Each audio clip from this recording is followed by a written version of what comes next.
tiempo hice una muestra antológica y ver los primeros cuadros cuando estaba en la escuela, y eran como siempre cosas que estaban vinculadas a mucha poesía feminista, o sea, se me hacía mucho eco. Yo todavía no me consideraba feminista, no entendía bien de qué se trataba, pero eran cosas donde eran cuadros y imágenes donde siempre había como dos extremos, ¿no? La cuestión de tapar la sexualidad, de reprimirla, pero a la vez de exhibirla, ¿no? Era como una tensión, y ahora la distancia es como que siento que eso expresaba también como por lo menos en el contexto peruano, para las mujeres todavía hay una aprehensión muy fuerte, ¿no? Y ya más políticamente podríamos decir una sujeción muy fuerte de nuestra sexualidad y, en fin, nuestros derechos sexuales y reproductivos. Entonces dije, bueno, vamos a estudiar, y estudié una maestría en género y sexualidad, y ahí ya tomé plena conciencia. También hice una acción de un afiche que va a estar aquí, que se llama Perra Habla, en la que, digamos, se genera un debate nacional a partir de estos afiches que se pegan en las calles con frases como de la vida cotidiana, pero descontextualizadas y puestas en blanco y negro en la pared, ¿no? En realidad, el hacer Perra Habla lo que me permite es justamente entrar en ese terreno que en ese momento era mucho menos explorado, digamos, en Perú, donde los límites se volvían borrosos. O sea, cuando la gente quería opinar sobre Perra Habla, no sabía si era arte, diseño gráfico, publicidad,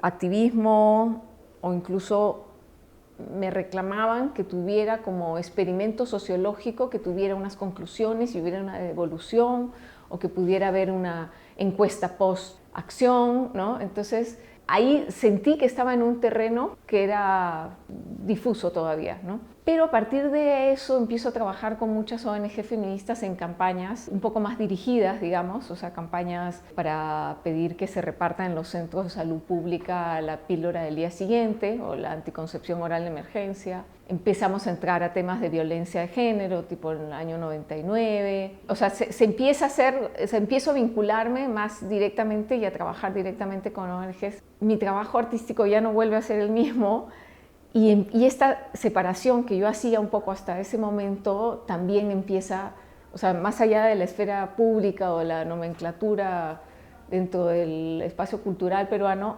dentro de mí misma esa separación se empieza a perder, ¿no? Y creo que es después, con todas las exposiciones que hago sobre maternidad, que ya no solamente está el activismo, empiezo a estudiar la maestría, la cuestión teórica, el trabajo artístico y la experiencia vital. Entonces, cuando yo busco a Sandro Venturo para decirle, yo quiero hacer un afiche chicha y quiero hacerlo, digamos, ya tenía las frases que iban en el afiche, incluso la imagen. Yo quería como alguien como que haya tenido más experiencia en cuestiones publicitarias o cosas así, porque yo quería como realmente generar un impacto en la ciudad. O sea, no es una acción digamos, escondida, que es solamente para los entendidos, sino yo quería rellenar la ciudad y que esto tenga... Además estamos en el año 99, recién en el 97 la gente empezaba a tener correos electrónicos, entonces me interesó ponerle el correo electrónico. Además era como, el host era perfecto porque era perrahabla@hotmail.com, ¿no? Y bueno, empezamos a trabajar juntos y formamos el colectivo La Perrera.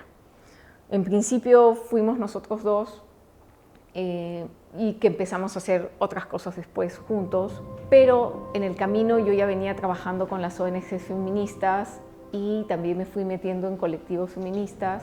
Después también, como La Perrera, nos unimos al colectivo Sociedad Civil, con el que se hicieron varias acciones.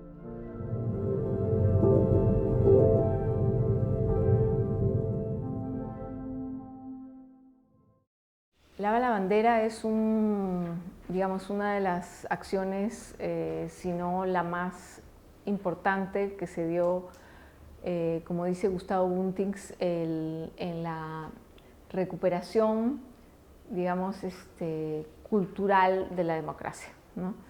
En realidad, lo que entendimos como colectivo fue que había una lucha en las calles, una lucha, digamos, también en el campo jurídico, en el campo legal, había como muchas aristas, pero que como trabajadores del mundo simbólico teníamos un rol en ese derrocamiento cultural y simbólico de la dictadura. La acción de Lava la Bandera, que se plantea por primera vez en una cosa que hacía una ONG peruana que se llamaba Servicios Educativos Rurales, ¿no? Se llama SER, digamos.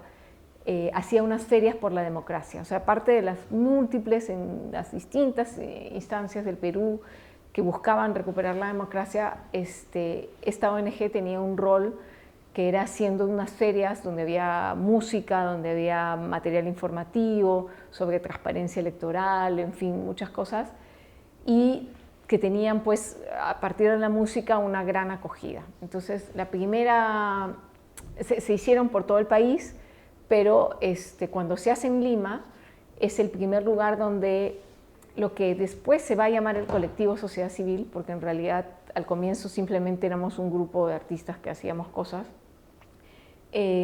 hicimos la primera acción, ¿no?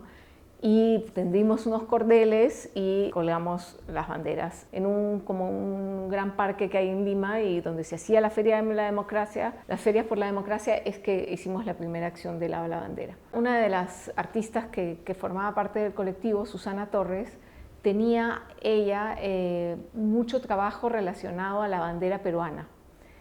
Y ella tenía una pieza que era la bandera peruana con una mujer lavando, ¿no? Entonces, la dimensión, digamos, que Miguel López, pero también otros críticos peruanos como Víctor Vich han como resaltado es que esta dimensión, digamos, esta continuidad entre el trabajo de Susana y la acción del colectivo, implican también la posibilidad de que una acción doméstica asociada a las mujeres, ¿no? De pronto se vuelva una cosa de todo el mundo.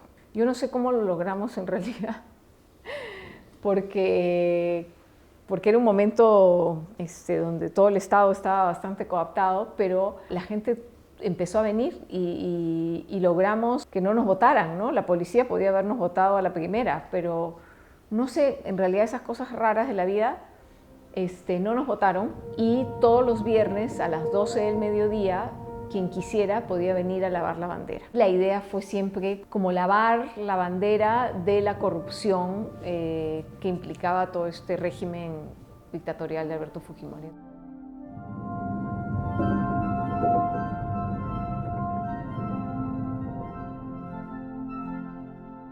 Bueno, María Elena Moyano muere asesinada por Sendero Luminoso y su cuerpo es dinamitado, ¿no? Entonces las partes de su cuerpo salen y en el Perú hay un mito que es el mito del Incarri, que es un mito que cuando se da la conquista española,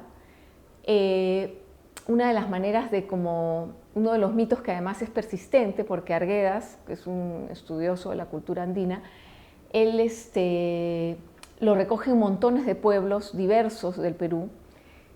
Y este mito consiste en que cuando matan al Inca, ¿no?, su cuerpo se divide en partes y cada uno de sus miembros está en uno de los lugares de lo que era el Tahuantinsuyo, ¿no? En cada uno de los suyos, una de las extremidades, y en el Cusco su cabeza, ¿no? Entonces el mito consiste en que este orden injusto que se ha implantado se va a revertir cuando el Inca vuelva a unir su cuerpo, ¿no?